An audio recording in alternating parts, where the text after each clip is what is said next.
The Sutro Tower model is awesome. I think you're going to love it. It's the red and white one, right? So we got the right one.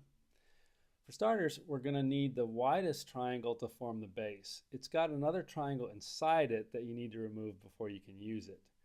Fold down the edges of the triangle, but don't bother punching out the arrow-shaped pieces. We'll also need the three big long pieces. Before inserting the long piece from the bottom, make sure it's folded nicely. It should fit right up the bottommost notch where it stops. Now do this for all three pieces, and you've got a good start on the base.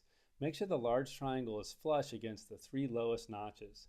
We're going to use the second largest triangle now. The smallest triangle, also shown here, is for later. After folding the edges down, push the triangle down all three rails to sit flush against the middle notch on each rail. The lowest stage should look something like this. How's it going? Last, punch out the little arrow-shaped pieces in the top, that's the smallest triangle, and slide it on. Does it look something like this? Good. We're up to the waist of the tower, and from here it just gets wider again. These three pieces are going to help us to get to the next stage. Fold them before inserting them into the holes left in the top at the last step. Okay, that doesn't look any wider, but that's okay because we'll widen it in the next step. This is really cool.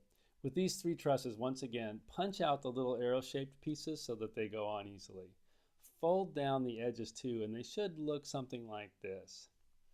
The first piece to go on is the one with no gaps. It goes straight across from one edge to another with the overhang to the outside.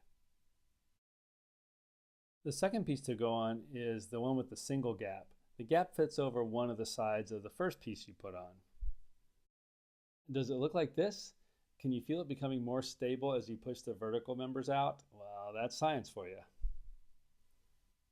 The last truss piece to go on is the one with two gaps. Make sure the overhang is to the outside. The only thing left to do is to put on the last spiky bits and summon the aliens from outer space. Can you hear them coming with their ray guns? Zap, zap. Just kidding, the aliens haven't used ray guns since the 50s. This is David signing off from Zatchu Punch headquarters.